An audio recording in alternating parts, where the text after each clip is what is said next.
Nuevamente con todos ustedes compartiendo este tiempo de Más que Política, el debate político. Don Juan Carlos, tiene usted la palabra. Bueno, respecto a la economía, aunque yo no soy experto en economía, evidentemente, estuve leyendo hace unos días, pues bueno, ¿qué hubiera pasado si no hubiera habido coronavirus con la economía? Ya en el 2019, todo, tanto el BBVA, el Banco de España, la Unión Europea, JP Morgan, todos decían que iba a haber una crisis en el 2020. ¿Por qué? Sobre todo por el Brexit y sobre todo por la relación que tenía Trump con China. O sea, ya preveían que iba a haber una crisis económica en el 2020. Los economistas hablan siempre que la economía va por ciclo, que hay, bueno, pues épocas en que nos va bien. Ya vivimos la anterior crisis que destruyó mucho empleo y quedó el país como lo quedó. Nos empezamos a recuperar y ahora cada uno otra vez. Y que España iba a ser la que más iba a sufrir en la crisis del 2020. Y no estoy hablando del coronavirus, sino antes de conocer el señor coronavirus. ¿Por qué? Pues la situación económica que tenía España, habíamos salido de la crisis, estábamos recuperándonos, pero no habíamos recuperado del todo. Pues deuda, el PIB y todo lo demás. Ahora nos cae encima el coronavirus, se ha llevado por delante casi toda la economía del país. Estamos en una situación excepcional, donde hay que ponerse de acuerdo entre todos, porque si no, no vamos a salir de aquí. Y tenemos que salir hacia adelante entre todos. Evidentemente ahora no es el momento de invertir y crear empleo. Yo creo que ningún empresario va a invertir y crear empleo porque no está viendo circunstancias que puedan generar empleo. Tenemos que intentar no destruir el empleo que existe y que la gente que peor lo está pasando no lo pase tan mal. Hablando de los ERTE, la ley del 2012, como tú dices, dice que a partir de los 180 días tiene que caer del 70% al 50% la prestación que se le da. Bueno, pues que modifiquen la ley, los que tengan que modificar la ley. Y si no la pueden modificar, pues que busquen la salida de cómo se puede evitar eso. En Canarias tenemos 87.000 personas. A 30 de septiembre va a haber 87.000 personas en ERTE, 87.000 trabajadores. Evidentemente lo tienen que prorrogar. Nuestra temporada alta viene a partir de septiembre. Baleares, como decía Fernando, pues su temporada ya se ha acabado, porque yo he estado en Baleares en invierno y allí no hay turismo. El turismo en la península tampoco hay turismo, salvo en Navidades. El resto de turismo no hay nada. Es turismo de interior, no hay turismo de costa. Y los demás países, pues tampoco. En Europa no hay países que mantengan una calidad de turismo como la que tiene Canarias en invierno. Alemania acaba de decir hoy que abre la frontera a España a partir del 30 de septiembre. A sus visitantes, a ver si es verdad. Porque eso, ojalá, que eso, lo ha dicho hoy, ojalá, porque eso a nosotros nos aliviaría un poco. Hay que tomar medidas para que la gente que lo está pasando muy mal no lo pase tan mal. El estar trabajando y cobrando un 100%, ya irte a un ERTE significa perder un 30% de tu sueldo, aunque no estés trabajando. Y si encima te lo bajan a la mitad, pues hay gente que no podrá pagar su hipoteca, no podrá pagar su alquiler, no podrá pagar muchas cosas que tenía que estar pagando. Entonces esa gente tiene que recibir. La gente que estaba en desempleo, que estaba ya en el paro, no tiene ninguna perspectiva, porque si los que están en el ERTE, que estaban trabajando, están cobrando menos, la gente que está en el paro, perspectiva de que vaya a trabajar, tampoco creo que tengan muchas. El ingreso mínimo vital, que yo pensé que era una buena medida, pues lo han burocratizado tanto papeleo que o lo empiezan a meter mano ya o no sé qué van a pasar con él. Y toda esta gente tiene que salir hacia adelante. El sistema de dependencia. Ahora tenemos la posibilidad de modificar todo, ustedes que conocen más el sur que yo, todo lo que es la planta turística del sur, reformarla. Yo ahora creo que la construcción y todas las reformas que se puedan hacer, pues tiene ahí su posibilidad de crear empleo a partir de ahora. No sé si es el momento ahora de hacerlo, no lo sé. Que está paralizada por una denuncia de una formación política. ¿Te refieres? El plan de modernización sí, que se estaba ejecutando en el municipio de San Bartolomé de Tirajana a través de una denuncia, en este caso era un concejal de Nueva Canaria, en el gobierno estaba en este caso PPAV, y se paraliza ese plan de modernización. Sí. La reflexión que antes hizo es curioso porque efectivamente a nivel económico en el 2019, 2018, 2010 estaban ya los economistas diciendo que estaba un proceso de ralentización de la economía, ¿no? Derivado en fin, de la adaptación, ¿no? del factor capital y el factor trabajo a las tecnologías, a la adaptación a las tecnologías de la información y de la comunicación, de la robótica, de la informática, ¿no? Pero sobre todo habían unos problemas que España ha tenido con mayor efecto para mí que con respecto a otros países de la Unión Europea, que es los presupuestos prorrogados del 2017, que todavía van a ver si se consiguen aprobarlo o no se consiguen aprobarlo, una división muy fuerte de la clase política con una polarización, y donde yo veo muchísimas veces alejado de la realidad a todos los políticos, a todos, no estamos hablando de señalar a algunos, sino de todos, o sea, en una guerra intestina que realmente se escapan a la realidad actual que tenemos, ¿no? Y entonces este tipo de situación pues ha conducido a eso, efectivamente lo que estabas diciendo, los efectos del Brexit y sobre todo la guerra comercial, ¿no? de China-Estados Unidos, pues eso implicaba una situación de desaceleración económica muy fuerte, ¿no? Pero sobre todo esa no aprobación de los presupuestos, no tener claro cuáles son los ejes políticos centrales, y esto ahora del COVID, pues ya eso ha sido, ¿no? el golpe definitivo, ¿no? ¿Qué es lo que hace falta a mí aquí? Yo creo que los ciudadanos lo están viendo, que la sociedad civil presione a la sociedad política para que, me refiero a los políticos, a las fuerzas políticas en general, para que se pongan de acuerdo en un gran pacto de Estado por toda la situación que estamos viviendo, ¿no? Y sobre todo por esta situación de deuda pública, porque esta lo vamos a pagar, es decir, este tema que estamos ahora nosotros haciendo de esta inversión necesaria, se va a pagar tarde o temprano, ¿no? Pero el déficit está ya, es más del 150% del PIB y sigue en aumento, ¿no? Entonces hay que centrarse en los pivotes generales ahora que lo habías marcado, ¿no? Que es, en primer lugar, el fortalecimiento en estos momentos de inversión en sanidad, en la industria sanitaria, ¿no? Fortalecimiento de que las empresas puedan mantener ese ERTE, con el 70%, la modificación, cuando quiera lo hacen con un Real Decreto Ley, de urgente e imperiosa necesidad, eso lo sacan sobre la marcha, y además, pobre del partido que vote que no a eso. O sea, con lo cual, de acuerdo a todo. Sí, esas medidas las pueden hacer perfectamente, ¿no?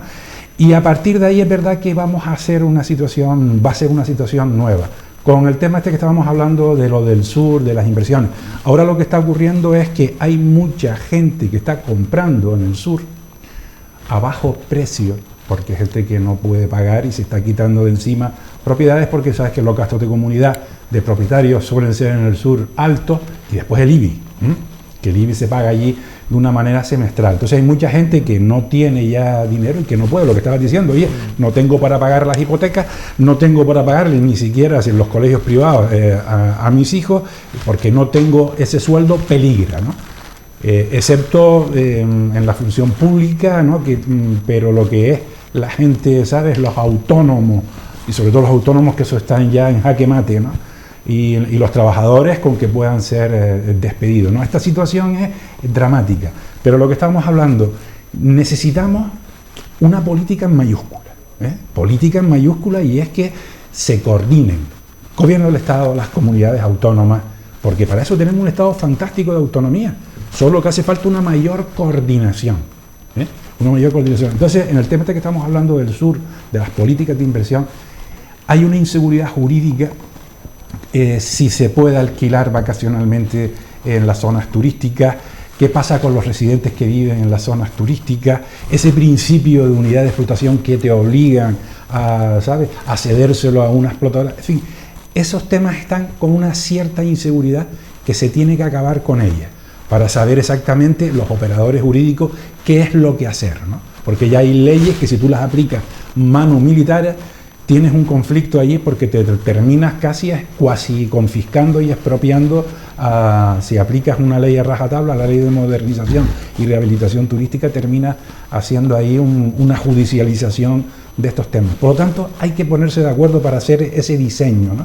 Porque ahora invertir, nadie te va a invertir un duro. Y fíjate tú, el caso que es disfuncional del tema de que unos apartamentos en una zona privilegiada pues sean utilizados, que si eso lo hace cualquier persona está sancionada por turismo. Por eso decía yo la coordinación, porque incluso puede haber gente que pueda estar, porque estás diciendo, oye, si esto está contra la ley que te introducen con sanciones porque no estás utilizándola turísticamente. O sea, todo esto, porque esto tiene un efecto, ¿sabes?, distorsionador total y absoluto, que no han previsto la situación que se puede montar. Porque si a ti, por no cumplir el principio de unidad de explotación, te pueden poner una multa máxima de 30.000 euros. Si por no hacer, ¿sabes?, el uso turístico, etcétera, alquilar en sitios que estén vacacionalmente, que no sean residenciales, etcétera, te sancionan cuando haces algo que pueda afectar a la imagen turística, podría tener también, y hay mucha gente que ya está ahí profundizando en esta historia, ¿no? Y después vienen agravios comparativos que pueden ser utilizados de una manera leonina, ¿no?, de una manera fuera de los límites digeribles, políticamente, que es negativa, ¿no? Es decir, oye, a determinadas personas no le haces esto y a otras sí, ¿sabes? En unos agravios comparativos que son malos desde el punto de vista político, porque te pueden conllevar a temas xenófobos, a temas de utilización mala de esta situación. Entonces todo eso es preocupante y los políticos tienen que estar ahí y la sociedad civil exigiéndole, pero ellos son los que tienen, todos, la oposición, y ponerse de acuerdo en porque este es el momento de ponerse de acuerdo, porque nos tienen que sacar de esta situación, nos tienen que sacar y tienen que dar alternativas a esta situación, ¿no? El plan que estabas hablando de modernización de San Bartolomé, ¿no?, efectivamente fue anulado, pero se puede sacar otros planes, pero tienen que ponerse de acuerdo y siempre con un gran consenso, porque las políticas que se suelen utilizar, ¿sabes?, en los planes generales de ordenación, de urbanismo, etcétera, el 50% que controle, ¿sabes?, un plan general, te va a imponer su voluntad manu militari. Entonces, pues, en fin, tienen que llevarse consensos que sean buenos, etcétera, porque son renovaciones que puede haber en el futuro, pero que una renovación no implique que gente que no pueda acceder porque no tiene dinero para acceder a esos mecanismos de participar en esas juntas de compensación o lo que sea, pues se vean que pierden sus terrenos, ¿no? Pero bueno, es complicado, muy complicado el tema. Otro de los temas que me gustaría tocar y poner sobre la mesa es el efecto que estamos también sufriendo, que es el efecto de la inmigración, la llegada de pateras, que cada día son más el número de personas que están llegando a través de esas pateras, y algo que preocupa, son pateras que no son detectadas, algo todavía más preocupante, que es la oleada que estamos recibiendo. ¿En qué estamos fallando? Respecto a la migración, bueno, también en economía, no sé si es que yo tengo la cabeza muy ordenada a nivel médico, ¿no? Nosotros cuando tenemos un paciente que tenemos dudas, tanto en qué tiene, o cómo se trata, o cómo se maneja, nosotros hacemos sesiones todos los días. Y yo llevo allí mi paciente, todos mis compañeros, yo les digo, mira, pasa esto, este es el problema, y entre todos tomamos una decisión. Entonces yo no entiendo por qué no se ponen de acuerdo todos los políticos, decir, este es el problema, las posibilidades son esta, tanto en medicina, de diagnóstico, de tratamiento, y lo mejor que podemos hacer es esto, tanto en emigración como en economía, debe ser así. Pero te lo puedo, bajo mi punto de vista, cuando se reúne un equipo humano médico, su único objetivo es paciente. Curar al paciente. El paciente. Y lo importante es el paciente. Ponerte, pero cuando reúnes políticos, su país, objetivo la comunidad es autónoma. Ellos. No, el país ellos. Y la gente. No, ellos. Debe ser el país y la gente. No. Cuando hay, mientras mal te vayas a ti, que eres el gobierno, mejor me irá a mí, que soy la oposición. Mal. Y ese es el concepto. Sí, mal, porque es el concepto de la política nefasta que tenemos en este país. Pensaba que la política era resolver los problemas de la gente. No, eso es el discurso que dan todos los políticos en campaña electoral, y es el mensaje que saca y la preocupación. Y cuando nos dicen que están muy preocupados por la situación del empleo, pero cuando están en el poder no se lleva a cabo todas esas medidas, pero cuando se está en la oposición se le reprocha al gobierno. Y ahí yo creo que tenemos una clase política que tiene un perfil muy bajo.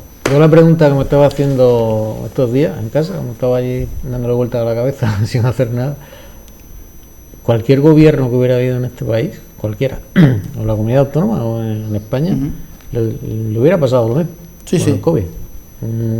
Peor, mejor, pero no hubiera cambiado, un poquito hubiera cambiado. Y eso son conscientes todos los dirigentes. Todos. Pero el renti político está en desgastar al adversario. Y es la falta de madurez actual en política.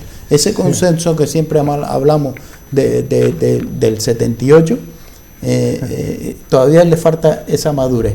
Sí, yo creo que efectivamente, es decir, es la política en minúscula, ¿no? Es decir, destruir todo lo que hace el adversario. Lo contrario del adversario. Si tú dices esto, voy a que no salga, es lo que puede ser positivo. Tiene que, en este momento tenemos que ir a lo que hicieron los políticos de la transición. Es decir, oye, vamos a hacer un pacto de Estado, un consenso, porque este es el momento para todo, si hay que reformar la Constitución, si hay que tomar estas medidas drásticas de ponerse de acuerdo. Pero hemos visto que el mensaje y la trayectoria es no, hoy es no, si tú dices una cosa y yo la contraria, en fin, y todo esto tiene que cambiar. O sea, tiene que cambiar porque para mí es una política en minúscula. Hace falta esa política en mayúscula, que se pongan de acuerdo con grandes consensos. Por ejemplo, en el tema de la inmigración, esto ya viene desde los años 80. En 1985 se sale la Ley Orgánica de los Derechos y Libertades de los Extranjeros, que por cierto que crean el Centro de Internamiento de Extranjeros, se crea ahí en 1985, después es modificado, ¿no? Pero que están ahí, donde hay unos centros de internamiento que son centros no penitenciarios, pero para todas aquellas personas que vienen en situación irregular, sean internados en estos centros, que no pueden estar más de 60 días, a los 60 días tienes que soltarlos porque es una mera falta administrativa, pero el problema es que cuando sueltas, porque no se repatrian a estas personas, se quedan tirados ahí en el sitio, sin papeles, sin poder trabajar y en una situación de irregularidad. Efectivamente, es aquí donde viene el problema, es decir, hay un fenómeno de la inmigración que viene y que va a ir a más, estamos viendo que va a más, y esto es un problema del Estado, de las comunidades autónomas, pero sobre todo el que tiene competencia es el Estado. Y el Estado tiene que ponerse de acuerdo con la Unión Europea, porque estamos en Schengen, ¿sabes? El Tratado Schengen es el que nos está un poco marcando la pauta. Oye, controla tu inmigración, porque una vez que entres en España van a pasar hacia otros sitios. Pero ¿qué han hecho? Todos los partidos políticos que han estado ahí han hecho sus planes, etcétera. En su momento se hizo el plan Greco, pero hemos seguido con la misma situación, o sea, y ahora esto se agrava con temas que se tienen que solucionar, o sea, se tienen que de alguna manera solucionar. El problema de hablar de este tema, de los temas de inmigración, es que te pueden decir, oye, usted es un asintomático racista, ¿no? O, ¿sabes? Entonces tienes un poco que autocensurarte para hacer un discurso políticamente correcto, ¿no? Porque para que no... Pero indudablemente el control de las fronteras es fundamental para cualquier gobierno. O Es decir, oye, usted tiene que tener un control de su frontera. Efectivamente es complicadísimo porque aquí le pone puertas al campo, es decir, eso está clarísimo. Pero sí que hay que darle un mensaje claro.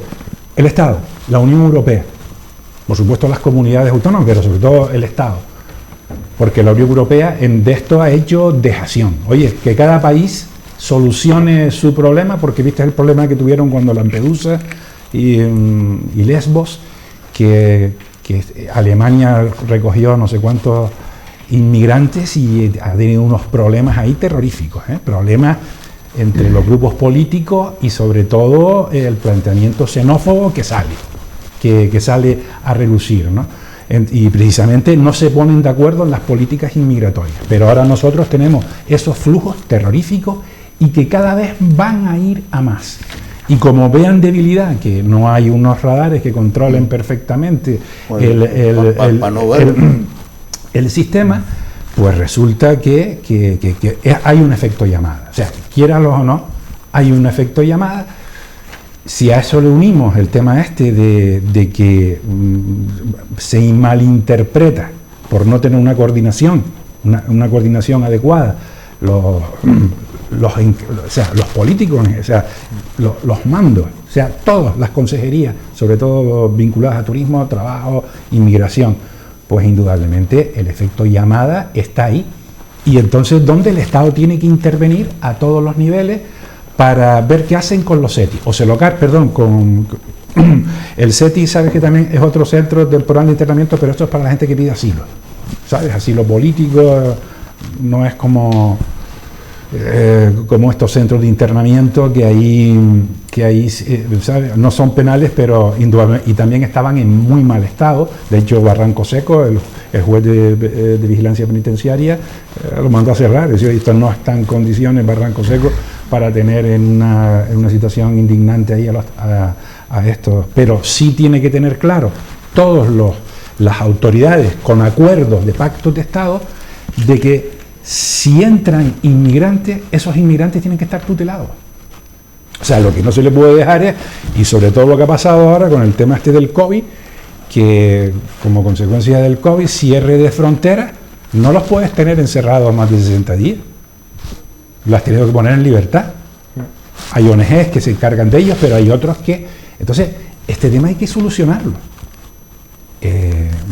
Lo tenemos que solucionar porque va a ir a más, y esto lleva desde los años 80 y va a ir a más, y entonces hay que tomar una decisión de lo que se hace. Primero, está muriendo muchísima gente, es decir, llegan pero muchísimos mueren. Hay un cementerio ahí en el Atlántico, entre Canarias y África, terrorífico, de gente que ha muerto.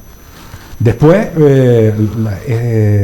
esta situación de los inmigrantes, y después hay que ver cómo están funcionando las mafias, porque hay algunos que se plantean, hay gente que se está planteando si hay buques nodrizas o no hay buques. Sí, todo este tema tenemos nosotros que las autoridades tienen que controlarlo. Digo yo que con todos los derechos que tienen los inmigrantes, pero el control... Aquí no se trata de quitar o poner derechos, los derechos los tiene, y podemos entender que cualquier persona busca sobrevivir y un bienestar y mejor vida en cualquier país, de cualquier raza y de cualquier color, pero la clave está quién se está enriqueciendo de la desgracia de estas personas, de personas que están, las mafias, y por qué no se actúa con esas mafias, por qué no se busca el fondo de la cuestión. Por eso. Es algo preocupante, ¿no? La crisis de los cayucos fue en el 2006, si no me equivoco. Sí. En Canarias. Sí. Pero entraron, no me acuerdo, mandar a compañeros míos que estaban haciendo la especialidad al sur. Cuando llegaron las pateras, porque nosotros estábamos viendo para nosotros una cosa nueva, que era gente de 20 años con lo que se llamaba pie de patera. Entonces traían los pies y las manos echaban un Cristo, infectadas, y no sabíamos por qué lo que estaba pasando. Entonces lo mandábamos a los compañeros al sur. Oye, pues mira, va a llegar una patera, vete a ver, y al final conseguimos saber que el problema era que venían en la barquilla los fuera borda que traían el motor, agua, gasolina con plomo, esa gasolina con plomo se mezclaba con el agua del mar y traían el pie metido dentro de ese agua mezclado con plomo. Un día, otro día, otro día. Ustedes tienen que ver un pie de patera destrozado en gente de 20 años. Hace poquito yo vi, el mes pasado, que estaba trabajando, un chico de 21 años, fatal, y hablé con una compañera para que lo viera, para que se hiciera cargo de él, y era el único superviviente con 21 años de 10 personas de 20 años en una patera. 20 años. Se juegan la vida. Se juegan la vida. Eso es lo que podemos detectar, que salen de origen de una playa. Sí. Pero los que vienen, como hemos visto, normalitos, pretorios, esos son los que podemos... Probablemente vengan de algún barco. Ahí son los que podemos decir que vienen de una... Sí, ¿sabes lo que pasa? Es que ahí es donde tenemos que valorar. Y en el año 2006 se paró un poco, estaba Zapatero en el gobierno de España, se paró un poquito porque fue una avalancha enorme. Sí, me acuerdo. ¿Se paró por qué? Porque se actuó en origen, pues bueno, pues tanto en Marruecos como en Mauritania, pues intentando parar las mafias, ayudando a esos países. Evidentemente nosotros ahora, la situación que tenemos, no podemos ayudar a nadie si estamos para que nos ayude la Unión Europea. Pero es que esto no es un problema de Canarias, es un problema de... Pero es un problema de la Unión Europea. La Unión Europea dejó las fronteras externas, lo que dice Fernando. Hubo un problema en Grecia. Los sirios van a Turquía y de Turquía van a Grecia. La Unión Europea gestionó con Turquía y paró la entrada en Grecia. Italia, problema con Italia, todo el norte de África con Italia. Italia llegó a acuerdos con Libia y con la zona de Túnez y Libia. Paró. Si tú cierras una ruta, Sí. abres otra. Sí. La gente no se va a parar. Exacto. Si tú le cierras el Egeo, si le cierras Italia, acaban en Canarias o acaban en el Estrecho, Gibraltar, porque las mafias saben dónde están cerrados y dónde. ¿Qué tenemos que hacer? Pues que la Unión Europea y el gobierno español pare en origen eso, como sea, el Fronte o los sistemas de vigilancia. Y luego es evidente que aquí van a llegar y van a seguir llegando. Pero no creo que sea un problema nuevo para no nuevo, tener... pero... Lo dice Fernando, oye, que no es un problema nuevo. No, esto es un problema, y lo vamos a tener, pero, Vamos a seguir habiendo. Pero parece que Marruecos ha de alguna manera, ¿no?, dejado de lado un poco el control de la frontera, porque parece. Y entonces esto es un tema realmente muy peligroso, ¿eh? Pero claro, España tiene que hacer algo, ¿no? Entonces, que son los picos de negociaciones. Sí. Y en el 99, no sé si te acuerdas, el Parque Santa Catalina, y lo que hizo el alcalde fue mandarlo a Madrid. Pero claro, ya ahora aquí es insostenible, tal y como lo veo yo. Nos coge, ¿sabes?, en la situación esta del coronavirus. Con lo cual la gente va a ver, va a haber una explosión si esto no se lleva con buen criterio, una reacción xenófoba. Porque ya hay noticias, fake news, ¿sabes?, noticias falsas, que te la pegan, ¿no? Por decir, oye, estos tíos, por ejemplo, los inmigrantes que estuvieron en el hotel, aparece una foto bañándose y no era, ¿sabes? Pero claro, pero a mucha gente y los agravios que estamos viendo, y entonces si esto de alguna manera no se interviene por la Unión Europea, pero también por el Estado español, y la competencia del Estado español en este caso, vamos a tener serios problemas. Bueno, de hecho los estamos teniendo, pero ya es un fenómeno que por no regularse de una manera adecuada se convierte en un problema. Yo creo que la Unión Europea y el gobierno español, con el control de las comunidades autónomas, deben cerrar, por una parte, intentar, porque esta gente se juega la vida por un porvenir mejor, de alguna forma evitar que salgan de allá. Pero cuando lleguen aquí lo tienen que tener muy claro todos los grupos políticos de cómo se tiene que solucionar el problema. Sí. O sea, tú no puedes tener a 400 personas en el muelle de Arguineguín. Exacto. O sea, tienes que tomar una decisión de dónde van a estar, cómo van a estar, y un protocolo. Exacto. Y el protocolo no puede ser el protocolo de ahora que el mismo del 2006. No. ¿Por qué? Porque no había coronavirus.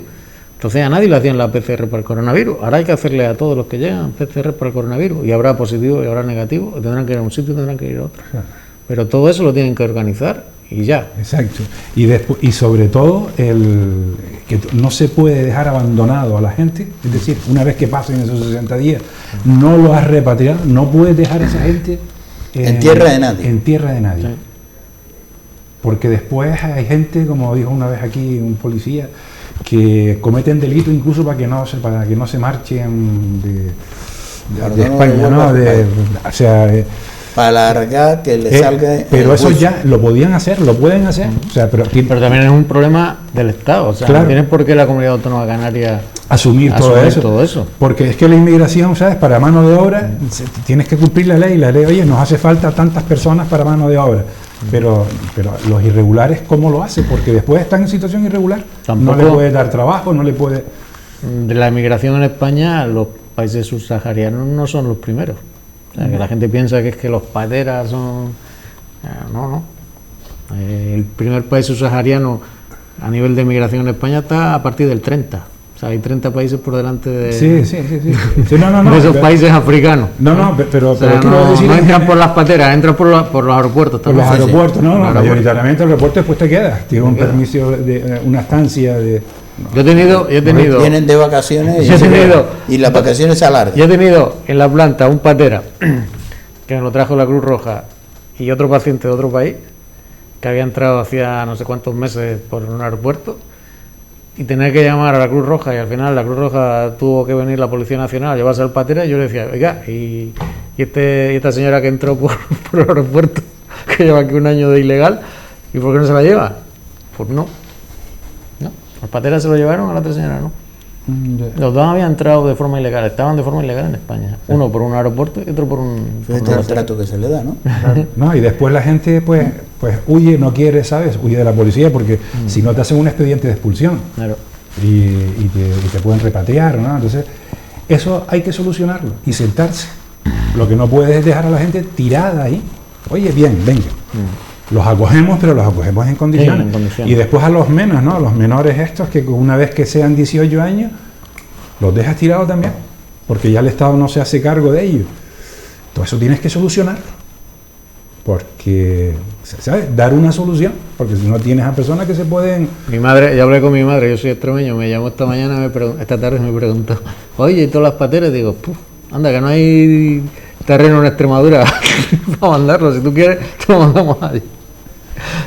O sea, que es un problema del país y de la Unión Europea. Es un problema humanitario, ¿no? Sí, un problema que a través de buscar soluciones, de buscar alternativas y hacer los controles que hay que hacer. Y yo repito, yo veo una pasividad enorme con esas mafias que se están lucrando en los años 60 de las necesidades. En los años 60 los españoles iban a Francia, a Alemania, los canarios iban a Venezuela, y nuestro país ha sido un país de emigrantes. No, iban en otras condiciones, iban en condiciones de trabajo. ¿no? Es que esa inmigración, a la inmigración de ahora... Pero al final lo que buscaba las personas era un porvenir para ellos y para sus hijos. Sí, no, y esta gente igual. Y esta gente busca lo mismo. Lo mismo. Además, prefieren morir antes que estar sometidos a la miseria que tienen allí, ¿no? Económica y social, pero nosotros tenemos que estar preparados para eso, porque a España, por lo visto, le hace falta mano de obra de cara a un futuro, ¿no? Por el decrecimiento de la población. Es que ese concepto de que España necesita mano de obra para un futuro, y cuando me hablan de las cifras de desempleo que hay en España, por eso, es la contradicción. Algo está pasando mal, por eso, o algo se está haciendo mal, por eso. Porque si hubiera el desempleo, justificaríamos de que en España el desempleo está sobre un 2%, diría, oye, pues necesitamos mano de obra, porque hay demanda de empleo y tenemos un 2% de desempleo. Pero cuando vamos, y Canarias, entre otras, tiene un 38% de desempleo, y me dice que hace falta mano de obra, ese es 38% de desempleados. Esa es la contradicción. Que son todos. Pero yo me acuerdo en los años, en el 72, que yo fui a Inglaterra, que para ir a Inglaterra a aprender y ibas a trabajar ahí fregando platos, ¿no? Y a los ingleses les pasaba un tema, o sea, todos los freganchines y tal eran españoles, ¿sabes? fin, de gente que no estaba en la Unión Europea, porque el italiano estaba en la Unión Europea y tenían más, ¿sabes?, más privilegio que nosotros, pero cogías todos los trabajos que no querían los ingleses, y aunque fueran desempleo, estaban cobrando el desempleo, ¿sabes? Entonces, esos desajustes siempre han existido, ¿no? Es decir, oye, que trabaje en los trabajos que no queremos nosotros, que viene, ¿no? El inmigrante, ¿no? O sea, que hay trabajos que la gente, no, lógicamente, porque son trabajos duros. Que sí, no, pero ahí hay otro factor, que es el factor de inspección, porque no me puedes decir el factor de la inmigración que está trabajando clandestinamente, porque es lo que se ha demostrado. Y cuando ha habido intervenciones en sectores que contrata personas inhumanamente, y parece que estamos en la época pero es un delito eso. Sí, pero los delitos lo hemos visto, y que se lleva a cabo, una persona fallece porque y dónde los tiene afincados, en barracones o a la intemperie. Eso es la policía y la inspección de trabajo. Pero ¿qué estamos patrocinando o qué estamos fomentando? Una esclavitud. Vuelvo repito, por un lado, las mafias que se dedican a nutrirse y los otros mafiosos que también se dedican a tener todos estos trabajadores en esa situación trabajando. Seguimos, algo está fallando en este país. Sí, pero por eso es un tema de ponerse a... La pregunta es, toda esta gente que se queda al final, a los 60 días se tiene que ir, ¿dónde acaba?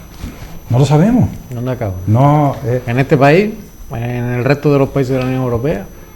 Yo no lo sé. No lo sabemos. Se habla de que mucho es la puerta para la entrada de Europa. Sí, pero no te van a dejar entrar. Pero me dirás a mí cómo viajan si no tienen documentación. Por eso digo yo, ¿no? Bueno, por Schengen pasa. Ahora hay más control, ¿no? Pero por Schengen pasa. Una vez que, por eso ellos lo que quieren es venir aquí para dar el salto a Francia, Holanda, Alemania, porque tenemos el Tratado Schengen, libertad de fronteras. O sea, no te van a pedir, como vienes de España, te dejan pasar. Sí, pero para salir de Canarias te pedirá por lo menos tu carnet de identidad. No tienes nada. Y si no tienes nada, ¿cómo se ha montado en un avión? Se buscan la vida. Después hay organizaciones que los ayudan también, hay ONG, que a estas personas, ¿sabes? El Estado los pone en manos de ellos para ver cómo... pero indudablemente no tienen. En el momento que estás en la península puedes acabar en cualquier país de la Unión Europea. En el momento... Salir de Canarias ya es difícil, porque no puedes salir. ¿Y cómo salen? Pero bueno, de las mafias. Pues seguiremos hablando de este sector. Don Fernando, don Juan Carlos, gracias a los dos por estar con nosotros compartiendo este tiempo de tertulia y de analizar estos tres temas que hemos tocado, esta pandemia sanitaria, la crisis económica y la inmigración. Gracias a los dos por estar con nosotros. Muchas gracias. Y gracias a ustedes también, 1.000.000 de gracias por estar una noche más compartiendo este tiempo de televisión, este tiempo de Canal 4 TV, de este programa, Más que Política, el debate político. Ahora le dejamos a todos ustedes con la programación de esta casa.